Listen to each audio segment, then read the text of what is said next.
RC at the Mountaintop Joiner Shop here. In this video I'm going to be edge jointing by hand and joining up some big wide walnut panels for a furniture commission that I'm working on. And given that these skills are so fundamental to building furniture in solid wood, I thought I would do a video about it. And even though there are many ways to go about making panels, this is the way I've been doing it for years. It's always yielded flat panels that are ready for joinery. And to this point, I have yet to have a panel that I've made fail at the glue line, knock on wood. So if you're curious to see how I go about doing this, stick around. Okay, so before I get started, I think it might be helpful to back up a little bit and explain how we got to this point. So as far as getting my boards ready to be edge jointed, there are a couple of videos I've done. One of them is my EMC video that I did last week. It's called Equilibrium Moisture Content, simple formula for knowing when your wood is ready to be worked. In that video, I checked the moisture content of my boards to make sure that they are at equilibrium with the relative humidity in my shop. In so doing, I know that once my boards are milled, they're going to stay flat and not warp or cup or whatever again after they've been milled. Another video I did was how to flatten a board by hand. So check out those two videos if you're curious to see how we got to here. And before I get started, I'm going to get out some tools I'm going to be using for this operation. One of them is my biggest, longest plane. It's my jointer plane. This is a Veritas bevel up jointer plane. It's been a workhorse of mine since the very beginning. And I'm going to go and sharpen the blade. I always like to sharpen blades right before I do a big session like this. Another thing I'm going to need is a square. This one is the 150 mil Starrett combo square. This guy here is a long straight edge. This one's by Veritas. It's their alloy 1 meter long straight edge. The last thing I'm going to need is some way to hold my board up on edge so I can work the edges and joint them. And that would be my big old workbench, which I have also done a video about, as well as a video about my leg vise, which will feature prominently in this video. So I'm going to go ahead and get this guy up in my bench here. I have a sliding dead man in the middle here with a dog hole on it, a dog stop. Go ahead and tighten that down. At the far leg of my bench, I have a holdfast. This is a Gramercy holdfast I've always been happy with. And this is ready to go. So I'm going to go ahead and sharpen this blade, and then I'm going to break out what I think of as a secret weapon for edge jointing boards by hand and show you what that's all about. Okay, so I finished sharpening my jointer plane blade and I put it back in the jointer plane, and then I put the jointer plane back into my tool cabinet. And the reason I did that is because I want to make a reveal, a dramatic reveal of the secret weapon that I use to edge joint my boards by hand. And while I was doing that, I could already hear the trolls poking their heads up above the railings of the bridges to make comments like, "Why edge jointing boards by hand? Don't you want to make money? Isn't that a pain in the ass?" Well, indeed, it is a pain in the ass to edge joint boards by hand. That's true. But the reason I do it by hand is because I can't afford a powered joiner just yet, at least not the one that I want. You know, I could buy a cheap 6-inch jointer and edge joint all my boards quite easily, but then I realized pretty quickly that 6 inches isn't very wide for face planing boards or flattening boards. So then I'd have to buy an 8-inch jointer after selling the 6-inch joiner, and then I realized that 8 inches is very wide for flattening boards either. So at that point I'd have to sell that 8-inch joiner and then maybe get a 12-inch joiner planer combo.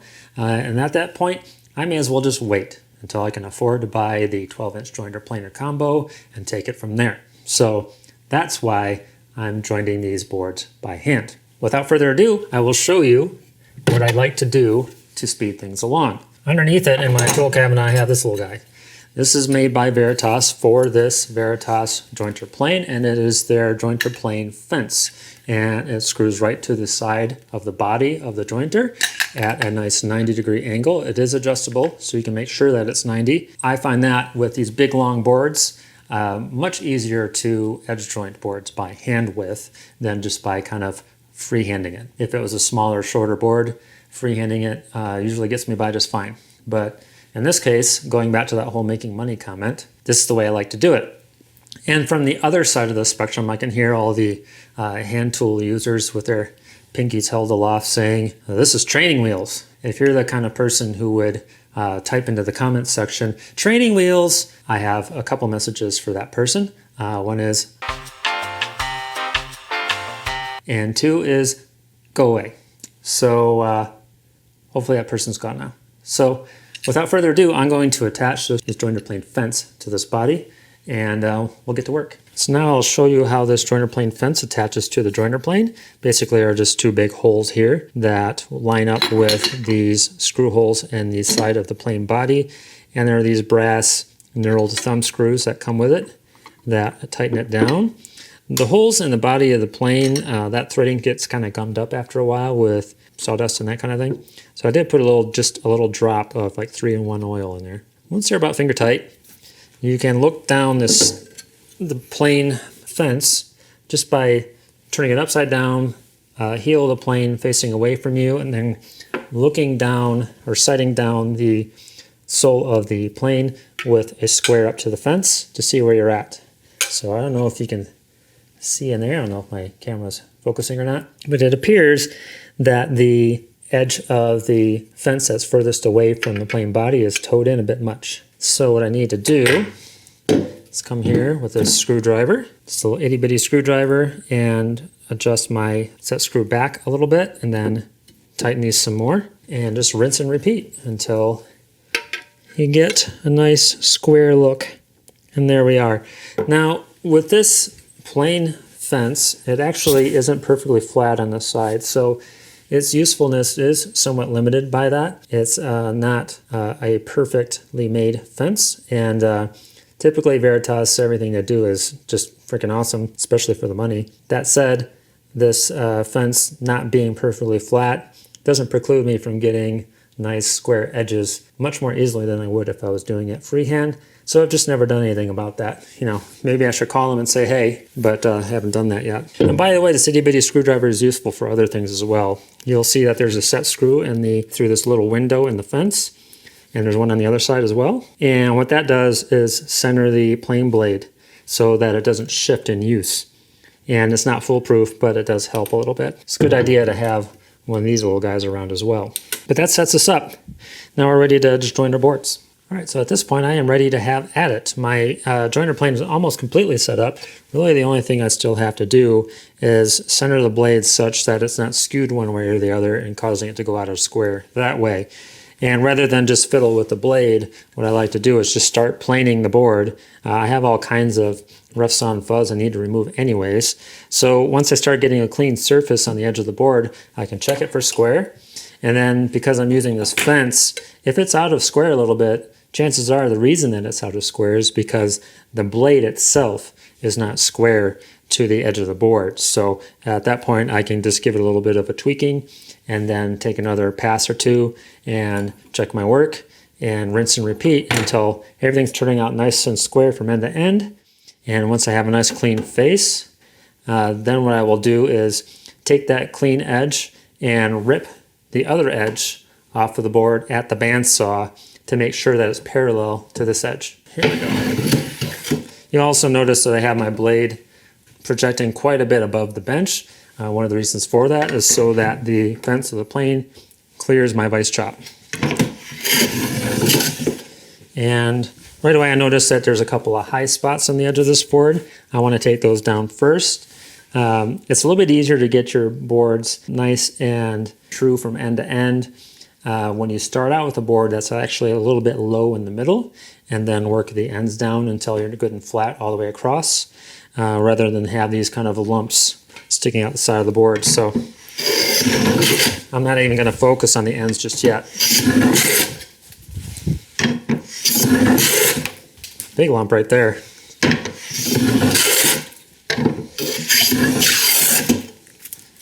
Oh, that is sizable. Let's see how things are looking so far. Quite a bit high on that end. So I'm going to grab my little Warrington pattern hammer here. This little end here on the hammer is supposed to be for starting thin brad nails in between your fingers, but I find it also reaches in here and will allow me to tap the corner of the blade just a little bit. Let's check it again. Still quite high on that side. Let's give it another little tap tap. Like that. Maybe apply a little more body English this way, Because you'll remember my fence is perfectly flat. I can use that to my advantage by applying a little more pressure at the top of the fence than at the bottom. Yeah, look at that.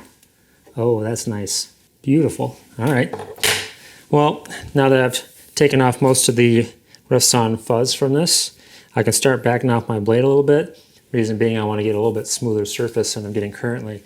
Walnut tends to be pretty gnarly, so the grain's kind of running in and out. I have nice smooth surfaces in some areas and tear out in others. But if the blade is projecting a little bit less, it tends to be less tear outy in the sections where you're going against the grain. So as I get a little bit closer to a clean edge from end to end, I'll back out the blade and take a thinner shaving, which will hopefully result in less tear out.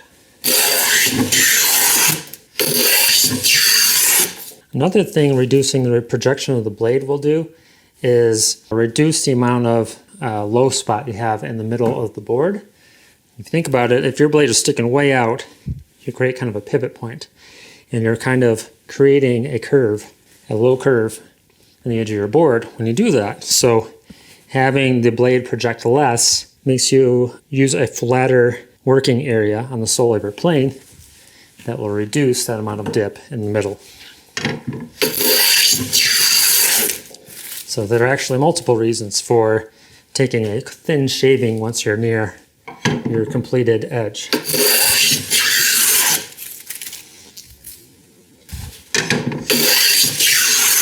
Now, I don't know if you can see kind of my footwork here, but I'm trying not to take too many steps because I'm going to be doing this for quite some time here, and I don't want to be running a marathon while I'm trying to edge joint my boards. So what I'm trying to do is not move my left foot hardly at all. So I'm going to keep it nearly planted in place, and I'm only moving my right foot one step to plane this whole board. And this board is, probably about imperial, probably like 6 foot long, so a couple meters. Something to save you a little bit of energy.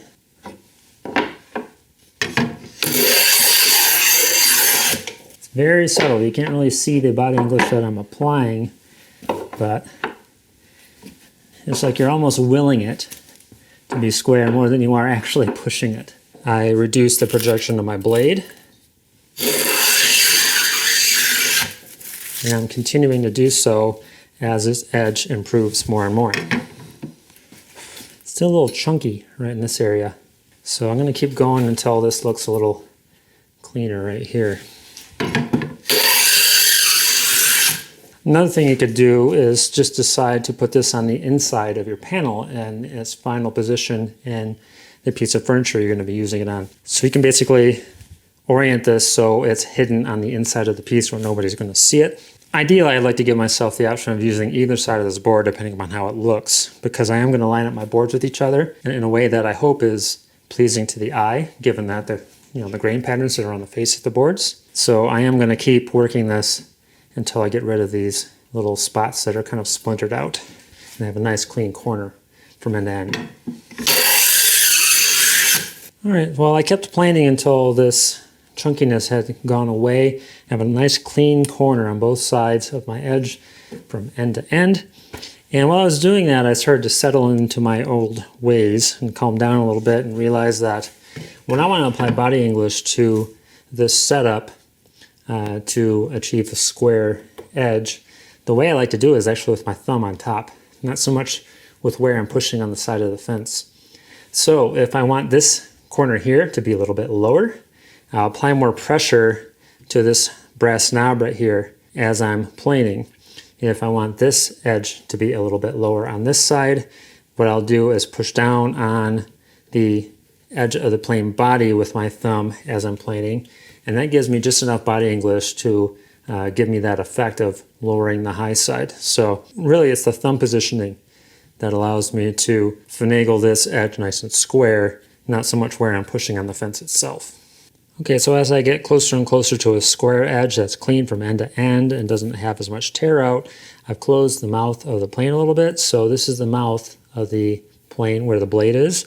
Close that down a little bit to reduce the amount of tear out that I'm getting. The other thing I'm going to do is continue to apply body English until I'm good and square. After I've done all that, then I need to check to see if my edge is straight from end to end, i.e. not having a high spot or a low spot somewhere between the ends of the board. And for that, I'll be using my straight edge right here. So I'm going to go ahead and finish getting this nice and square with a nice clean cut. And then we'll move on to this step here. All right, I think I got it.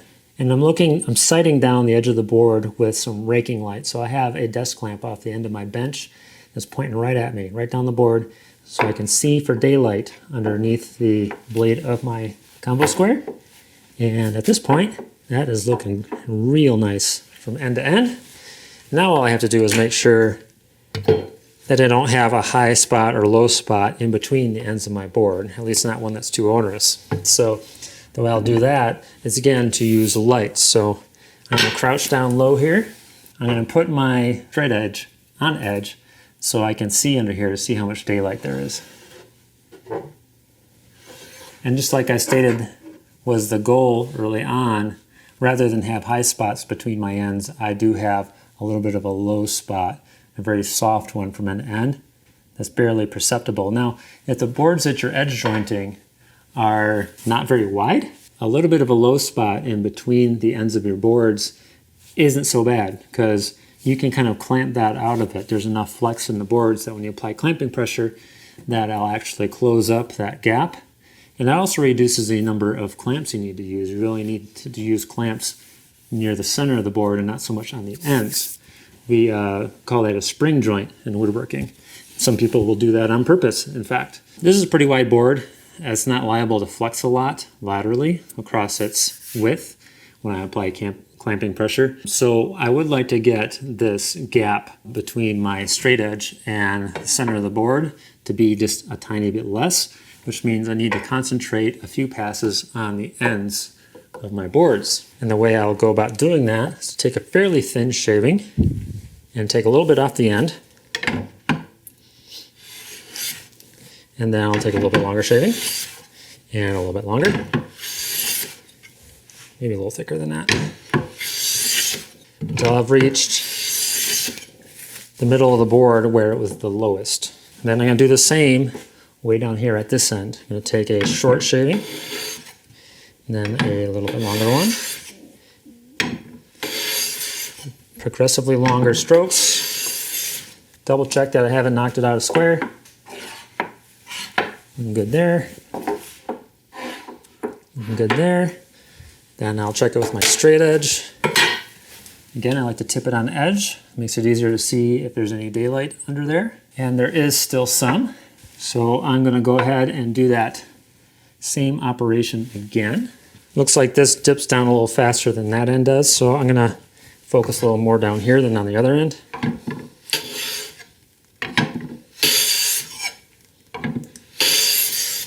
The daylight I'm seeing underneath the straight edge now is almost non-existent from the center on out. I'm pretty good down there.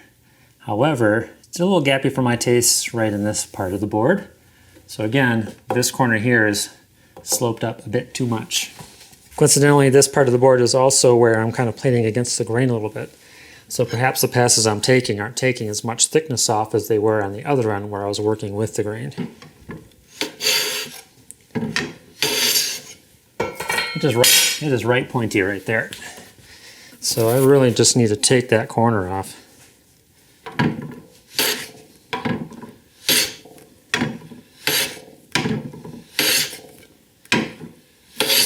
Oh, hey, there we go. This side right here is just a little bit high. I have a little bit of leeway because there was still a tiny, tiny gap under here. Enough that I wasn't worried about it, not clamping out when I apply clamping pressure, but it's a little bit high on this edge right here. So again, I'm going to do the body English technique of pushing with my thumb towards the center of the plane body.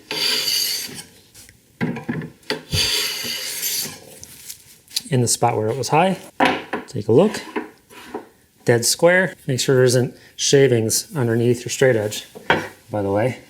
That'll mess you up. Oh, that is real nice. Now this gap here is just super tiny. Barely seeing daylight underneath my straight edge.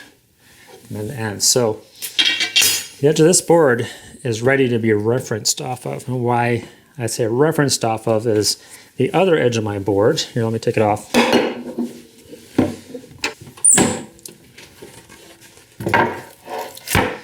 You'll see the other edge of my board is just a rough sawn mess. There's even a big chunk of wood missing from this corner here. So I'm going to run this through my bandsaw to final width and remove this bit of wood that's no longer useful to me. So I'm going to take most of that off by reducing the width of the board. Obviously I need to be careful not to do that too much because I need to be able to get a wide enough panel for the project that's going to be used in. So I do need to double check that I'm not taking too much off.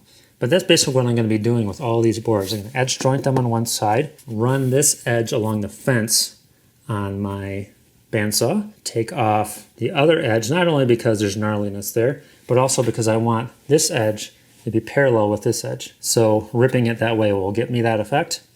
And then I'll joint the other side, and then that board will be ready to be joined to the next board down the line.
Well, I think you pretty much get the idea at this point, and this is all I have for today. This video was going to be one in which I join the boards as well, but I want to keep this to a more manageable length. And if you got the time and this is something you do for enjoyment, joining boards by hand is a nice quiet way to go about your business. If you're doing this for work, then it can be a lot like work after a while. But either way, I hope you picked up some pointers that can help you out in your shop. Even though I used a joiner plane fence in this video, the fact that my joiner plane fence is something of a manufacturer defect made it such that the points I made about using body English to get the results that you want very much apply if you're doing this freehand as well. So I hope that was informative for you. And in my next video, I will be joining up these boards into big wide panels. So be sure to watch for that. See you next time.